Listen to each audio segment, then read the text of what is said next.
باب الوضوء من غیر حدث۔ امام بخاری نے باب الوضوء من النوم کے بعد بغیر حدث کے وضو کرنے کا بیان لائے ہیں۔ یہ لانے کا منشا یہ ہے کہ جیسے میں نے کل بتایا وضو دو طرح کا ہوتا ہے، ایک ہے وضو فرض، ایک ہے وضو واجب، ایک ہے وضو سنت۔ وضو سنت اس وضو کو کہتے ہیں جو وضو پر وضو کیا جائے، اس وضو کے ذریعے سے بشاشت حاصل کرنا اور طمانینت حاصل کرنا اور وسوسے کو دور کرنا منشا ہوتا ہے، مقصود ہوتا ہے۔ چنانچہ بغیر حدث کے بھی اگر کوئی وضو کرنا چاہے تو وضو کر سکتے ہیں۔ جیسے آپ علیہ الصلاۃ والسلام کا معمول تھا کہ جو بھی فرائض ہوا کرتے تھے ان تمام میں آپ وضو کیا کرتے تھے۔ ہر فرض نماز کے لیے آپ وضو کرتے تھے۔ چنانچہ حضرت انس سے پوچھا عمرو بن عامر نے کہ کیف کنتم تصنعون، آپ لوگ کیسے کرتے تھے؟ حضور صلی اللہ علیہ وسلم تو ہر نماز کے لیے وضو کرتے تھے، اور آپ لوگ کیا کرتے تھے؟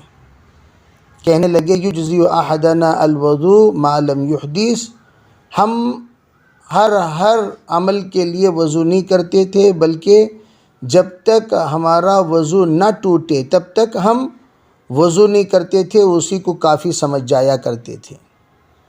چنانچہ صحابہ کرام کا ایک معمول ہے، حضور کا ایک معمول ہے۔ حضور کا معمول وضو علی الوضو کرنے کا، صحابہ کا معمول پانی کے اعتبار سے قلت تھی تو وہ اکتفا کر لیا کرتے تھے اس وقت تک جب تک کہ کوئی حدث لاحق نہ ہو جائے۔ علماء صوفیہ یہ فرماتے ہیں یہاں ما لم یحدث کا ایک اور مطلب نکل سکتا ہے، وہ یہ ہے جب تک کہ غیر شرعی کوئی بات نہ ہو جائے، جیسے زبان سے کوئی بات نکل گئی، دل اور دماغ میں کوئی بات آ گئی، وسوسہ پیدا ہو گیا، کوئی بات سب و شتم ہو گیا، تب حضرات صحابہ کرام کا یہ معمول تھا سب و شتم اگر ہو جائے تو فوراً وہ وضو کر لیا کرتے تھے۔ ما لم یحدث سے مراد حدث ہونا ہی ضروری نہیں، ما یخرج من السبیلین کا ہونا کوئی ضروری نہیں، نوم کا ہونا کوئی ضروری نہیں، بلکہ اگر کوئی طبیعت اسلام کے خلاف بھی کوئی بات ہو جائے تو فوراً وہ وضو کر لیا کرتے تھے۔ اگلی روایت میں جو روایت اس سے پہلے گزر چکی ہے سبیق والی اسی کو لائے ہیں، اور لا کر حضرت نے فرمایا کہ ہم لوگ قام النبی صلی اللہ علیہ وسلم الی المغرب، آپ مغرب کے لیے کھڑے ہوئے تو آپ نے کلی کیا، آپ نے دیگر کوئی کام نہیں کیا، کوئی وضو کا عمل نہیں کیا، نماز آپ نے پڑھی۔ تو اسے پتہ چلا آپ علیہ السلام کا ہمیشہ کا معمول ہر نماز کے لیے وضو کرنا نہیں ہے، آپ بھی دیکھ لیا کرتے تھے پانی کے اعتبار سے، حالات کے اعتبار سے، ضرورت کے اعتبار سے۔ تب آپ اگر مثال کے طور پر اعمال ہی میں لگے ہوئے ہیں تو کوئی وضو کی ضرورت نہیں پڑتی تھی، اگر آپ بشاشت کے لیے وضو کرنا چاہتے تھے، گنجائش بھی ہے پانی میں، حالات میں، تو آپ وہاں وضو کر لیا کرتے تھے۔ تو اسے پتہ چلا کہ جیسا حضور صلی اللہ علیہ وسلم کبھی کرتے تھے، کبھی موقع اور محل کو دیکھ کر نہیں کرتے تھے، اس طرح صحابہ کرام بھی اپنا معمول بنا لیے تھے۔ اگلا باب ہے باب من الکبائر من لا یستتر من بولہ، یہ کبیرہ گناہوں میں سے ہے، من الکبائر کبیرہ گناہوں میں سے ہے کہ من لا یستتر من بولہ، کہ اگر کوئی پرہیز نہ کرے پیشاب سے تو یہ کبیرہ گناہوں میں سے ہیں۔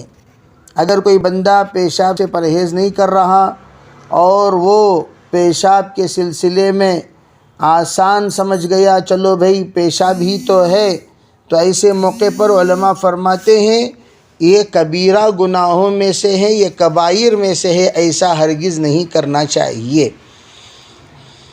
اس سلسلے میں اختلافات ہیں، اختلافات اس اعتبار سے کہ پیشاب کے سلسلے میں کہ بچے کے پیشاب کا کیا حکم، بڑوں کے پیشاب کا کیا حکم، معقول اللحم کے پیشاب کا کیا حکم، غیر معقول اللحم کے پیشاب کا کیا حکم، اس میں حضرات صحابہ کرام کا آپس میں اختلاف ہے۔ اور خود نبی اکرم صلی اللہ علیہ وسلم کے اعمال سے بھی الگ الگ اعتبار سے استدلال کرنے والوں نے استدلال کیا۔ فقہا اسی کو مد نظر رکھ کر چند باتیں فرماتے ہیں، جو اگلے جو ابواب ہیں وہ تمام ابواب سے متعلق یہ اختلافات ہیں۔ اگلا باب بھی ما جاء فی غسل البول، فی غسل البول پیشاب کے دھونے کے سلسلے میں، اور اس کا بعد کا جو باب ہے وہ بھی ترک النبی صلی اللہ علیہ وسلم والناس الاعرابی حتی فرغ من بولہ فی المسجد، یہ باب قائم کیا۔ تو خیر یہاں باب میں صرف اتنا بتانا چاہتی امام بخاری رحمۃ اللہ علیہ کہ پیشاب سے بچنا کبیرہ گناہوں سے بچنا ہے، پیشاب سے بے احتیاطی کبیرہ گناہوں سے کبیرہ گناہوں کا ارتکاب ہے، اس کو آپ صغیرہ نہ سمجھیں بلکہ کبیرہ سمجھیں۔ چنانچہ آپ حضرات کو ایک اصول میں نے پہلے بیان کیا، حرام کو ثابت کرنے کے لیے عذاب کا ذکر ضروری ہے۔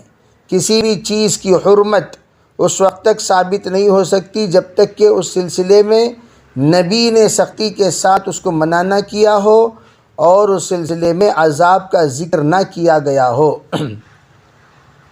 چنانچہ یہاں دیکھیے آپ علیہ السلام کا گزر ہوا قبرستان پر سے، جب گزر ہوا تو آپ مکہ اور مدینہ کا قبرستان اس پر سے گزر ہوا ہے، تو آپ علیہ السلام نے سمع صوت انسانین، دو انسانوں کی آواز سنی آپ نے، جو چیخ رہے ہیں چلا رہے ہیں چلتے چلتے آپ نے قبرستان سے، اور وہ دونوں قبر میں عذاب دیے جا رہے ہیں۔ آپ نے فرمایا یہ دونوں بڑے گناہوں کی وجہ سے عذاب نہیں دیے جا رہے ہیں، بلکہ آپ کا یہ کہنے سے ظاہری اعتبار سے یہ اشکال پیدا ہو سکتا ہے۔ امام بخاری رحمۃ اللہ علیہ تو فرماتے من الکبائر، سرکار نے فرمایا وما يعذبان فی کبیر، حضور علیہ السلام کا ارشاد ہے کہ ان دونوں کو کبیرہ گناہوں کی وجہ سے عذاب نہیں دیا جا رہا ہے۔ مطلب کیا ہوا؟ کبیرہ گناہوں سے عذاب نہیں کا مطلب کیا؟ اس زمانے کے اعتبار سے وہ کبیرہ نہیں تھا، لیکن اس امت مسلمہ کے اعتبار سے پیشاب سے بے احتیاطی کبیرہ ہیں۔ لیکن جس وقت یہ لوگ مرے ہیں، جس وقت ان لوگوں کو دفن کیا گیا، اس وقت میں وہ گناہ کبیرہ نہیں تھا، تب کے اعتبار سے آپ نے ارشاد فرمایا وما يعذبان فی کبیر، ان کے حیات میں، ان کی زندگی میں، ان کی شریعت میں وہ کبیرہ نہیں تھا، پھر بھی عذاب قبر میں مبتلا کیے گئے، اس لیے کہ عذاب قبر پیشاب سے بے احتیاطی سے ہوا کرتا ہے۔ پھر کیا فرمایا؟ ثم قال بلا کان احدنا، پھر آپ نے فرمایا ہاں البتہ آپ لوگوں کو میں یہ سمجھانا چاہتا ہوں جن گناہوں کو لوگوں نے، یا دوسری بات وما يعذبان فی کبیر فی خیولکم فی ذہنکم فی ظنکم، یہ مراد ہوگا۔ تو دوسرا مراد کیا ہے؟ یہ بڑے گناہوں میں عذاب نہیں دیے جا رہے ہیں، تمہارے خیال کے اعتبار سے، سوچ کے اعتبار سے، فکر کے اعتبار سے، معاشرے میں جس کو تم لوگ بڑا گناہ سمجھتے ہی نہیں، ان بڑے گناہوں کی وجہ سے یہ عذاب نہیں دیے جا رہے ہیں، بلکہ جس کو تم لوگ چھوٹے چھوٹے گناہ سمجھتے ہو ان گناہوں کی وجہ سے عذاب دیے جا رہے ہیں۔ وہ کیا ہیں؟ آپ نے اس کا تذکرہ فرمایا۔ تو اس کا دو مطلب ہوا، ایک ہے فی شریعتہما، اور دوسری بات یہ ہے فی ظنکم فی فکرکم، اس طرح کا اس کی تعویل کی جائے گی۔ پھر فرمایا ان میں سے ایک وہ اپنے پیشاب سے بچتا نہیں تھا، دیکھو اپنے ہی پیشاب سے، اپنا پیشاب کر رہا ہے اور وہ پیشاب ایسے سخت زمین پر پڑا اور وہ پیشاب اچھلا تو پورے بدن میں اس کے ریشے پڑے، اس کے چھینٹے پڑے، اور اس کے چھینٹوں کی وجہ سے یہ عذاب دیا جا رہا ہے۔ گویا یہ ایک تو یہ ہے کہ چھینٹوں سے بچتا نہیں تھا، دوسرا یہ ہے پاکی نہیں حاصل کرتا تھا، بس وہ پیشاب کر لیا، پاکی حاصل کرے بغیر اڑ گیا۔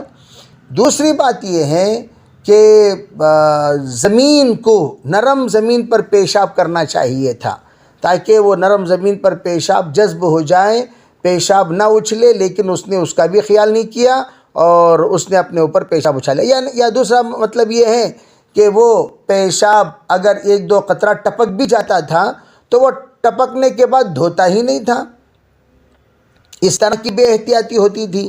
تو آپ علیہ السلام نے یہ فرمایا کہ ایک تو یہ ہے اپنے ہی پیشاب سے، تو پتہ چلا اپنا پیشاب ناپاک ہے، چاہے وہ پیشاب مطلقاً آپ نے فرمایا۔ تو اس کو رکھ کر بعض لوگوں نے الگ الگ تعویلات بیان کرنا شروع کیے، وہ تعویلات انشاءاللہ میں بعد میں بتاؤں گا، لیکن مطلقاً امام صاحب علیہ الرحمہ اسی کو مستدل بناتے ہیں۔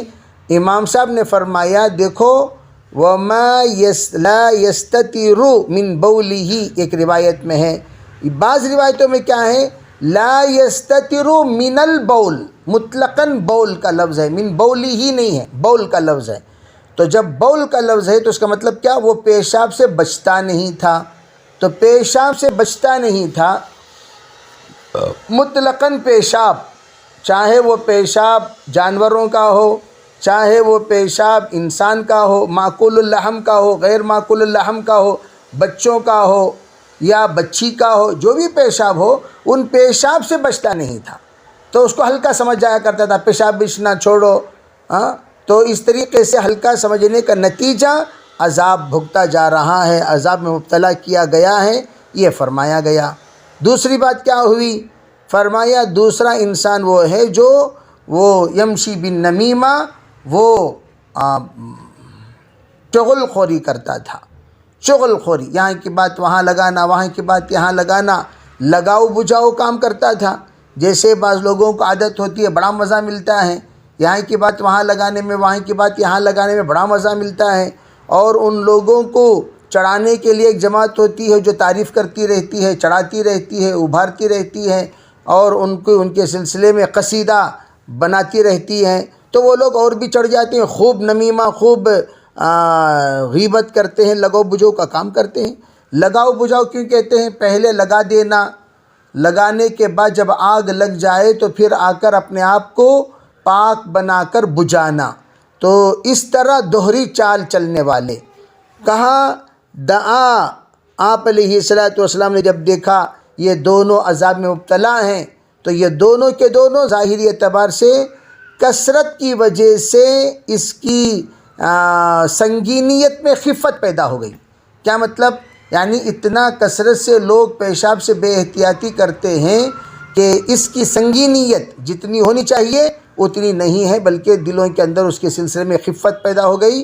اس کو آپ نے وَمَا يُعَذَّبَانِ فِي كَبِيرٍ اس کے ذریعے سے اشارہ فرمایا، اسی کو یہاں کہا۔ پھر آپ نے کیا کہا، ثُمَّ دَعَا، ثُمَّ دَعَا۔ اب ایک یہاں پر مسئلہ جو سیرتوں کے مطابق بیان کیا جاتا ہے اس کو علماء بیان کرتے ہیں۔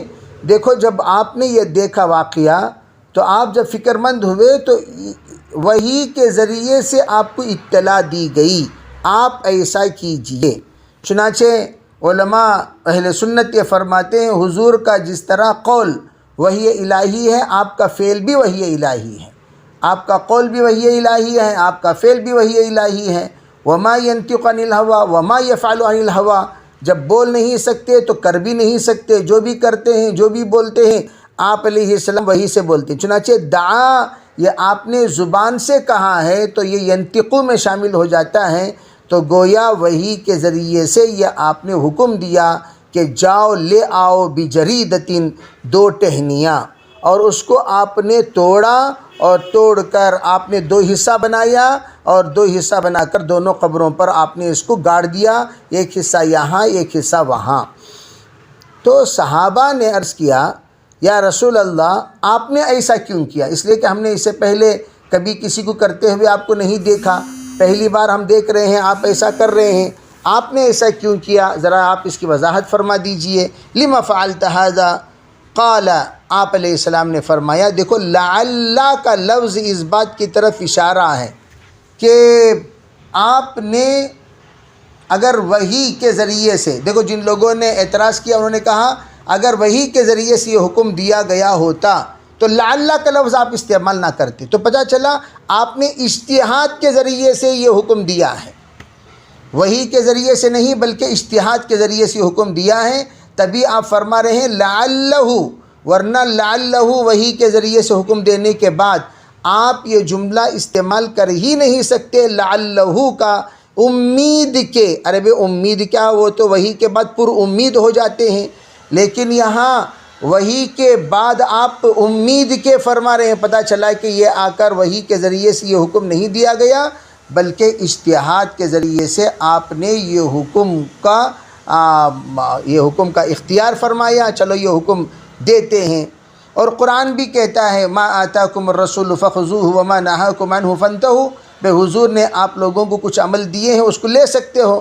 پتہ چلا کہ آپ کا اجتہاد کا شریعت نے قدر کیا، قرآن نے قدر کیا، اللہ نے بھی اس کا قدر کیا. چنانچہ یہاں آپ دیکھیے آپ علیہ الصلاۃ والسلام نے جملہ یہ فرمایا لعلہ ان یخفف عنہما، ہو سکتا ہے کہ ان پر سے عذاب کی تخفیف ہو جائے. اب علماء نے فرمایا کہ کیا یہ عمل مسنون ہے، اس لیے کہ قرآن کہا ما آتاکم الرسول، کیا مسنون ہے سب کے یہاں ٹہنیاں توڑ توڑ کر رکھا جائے لعلہ کے اوپر اعتماد کرتے ہوئے؟ اس کا جواب یہ دے رہے ہیں، بات یہ ہے دیکھو ایک ہے حضور کا عمل اور ایک ہے صحابہ اکرام کی تقلید. ایک ہے حضور کا عمل اور ایک ہے صحابہ اکرام کی تقلید. حضور کے عمل سے تو آپ علیہ السلام نے ٹہنی توڑ کر رکھ دیا دونوں قبروں پر، ٹھیک ہے. ہم یہ دیکھیں گے چلو ما آتاکم الرسول فخذوہ کے قبیل سے اگر یہ ہوتا، فخذوہ کے پہلے مخاطب صحابہ ہیں، فخذوہ کے اصل مخاطب صحابہ ہیں. ہم یہ دیکھیں گے کیا صحابہ نے اس پر عمل کیا؟ صحابہ نے اس پر عمل کیا.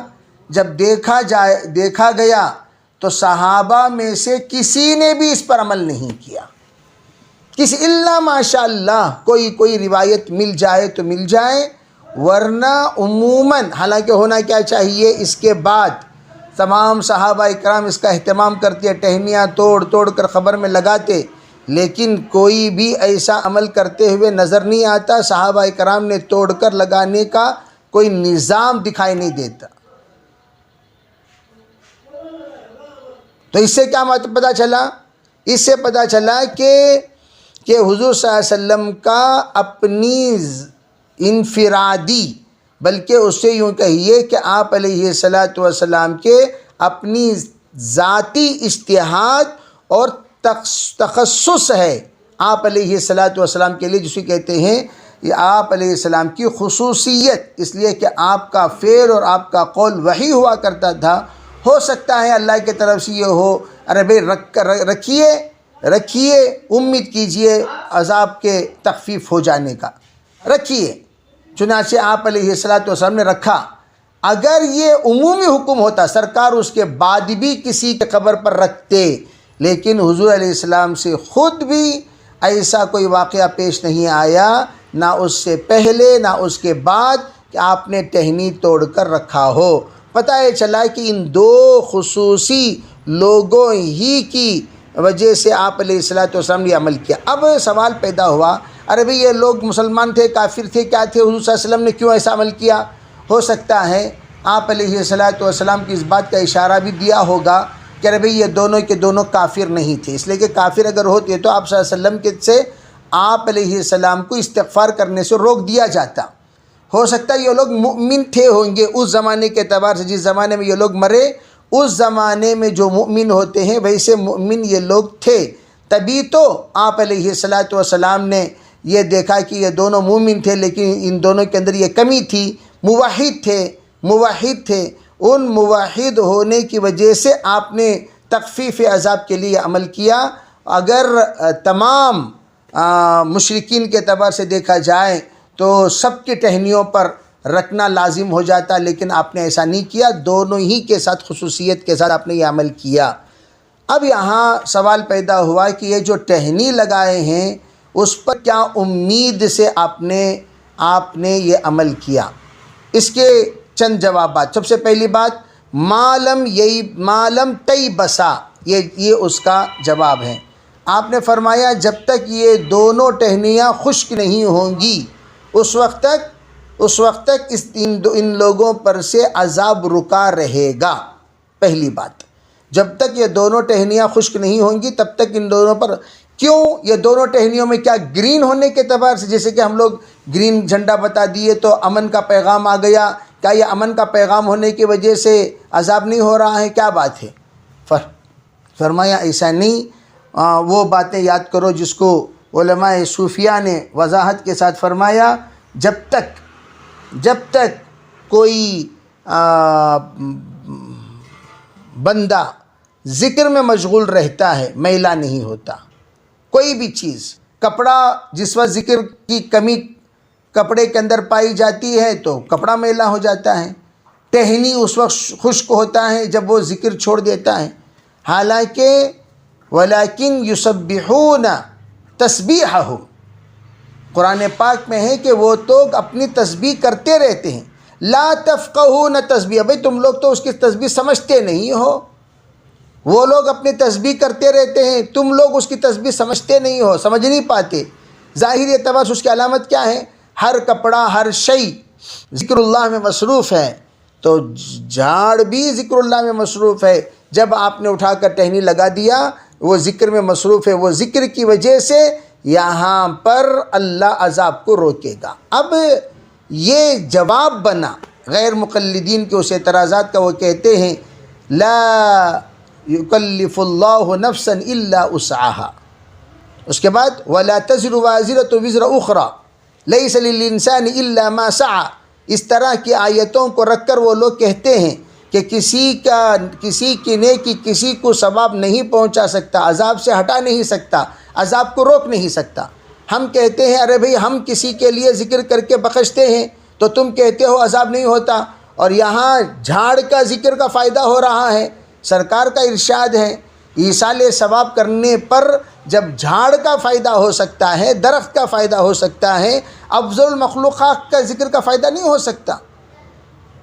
سوچنے کی بات یہ ہے کہ افضل المخلوقات میں والتین والزیتون وطور سینین وهذا البلد الامین لقد خلقنا الانسان فی احسن تقویم، احسن تقویم، اس کو کیا فائدہ نہیں ہو سکتا؟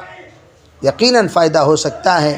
اس لیے فرماتے ہیں مالم تی بسا کا مطلب یہ ہے کہ جب تک کہ یہ خشک نہ ہو جائے تب تک پتہ چلا یہ دائمی عمل نہیں ہے، دائمی عمل نہیں ہے۔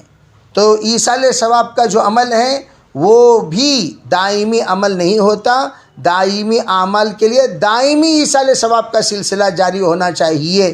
تو اسی لیے صدقۃ جاریۃ حدیث پاک میں استعمال کیا گیا کہ جب تک تم صدقہ جاریہ کا نظام نہیں بناؤ گے تو وہاں عذاب کے روکنے کے لیے صدقہ جاریہ ہی سبب بن سکتا ہے، ہمیشہ کے لیے۔ وقتی صدقہ وقتی طور پر عذاب کو روک سکتا ہے، ہمیشہ کے لیے نہیں۔ اس لیے آپ علیہ الصلوۃ والسلام نے 3 نسخوں میں 3 طرح کے الفاظ ہیں، الا ان تیبسا، الا ان تیبسا، یہ دونوں لفظ وہاں پر وارد ہوا ہے۔ بہرحال یہ روایت جو عذاب قبر کے سلسلے میں آپ علیہ الصلوۃ والسلام نے فرمایا، یہ روایت بالکل جامع روایت ہے۔ جس طرح میں نے تمام شیخوں پر نظریں ایک مرتبہ ہم نے جو گھمائی ہیں، اس کے ذریعے سے جتنی باتوں کی طرف ہم نے یہاں نشاندہی فرمائی وہ تمام مضامین اس میں موجود ہیں، اور بھی بہت سارے مضامین اس کے اندر سے نکالے جا سکتے ہیں۔ بہرحال یہ ایک حجت ہے اس بات کی طرف، ایصال ثواب یقیناً فائدے سے خالی نہیں ہے۔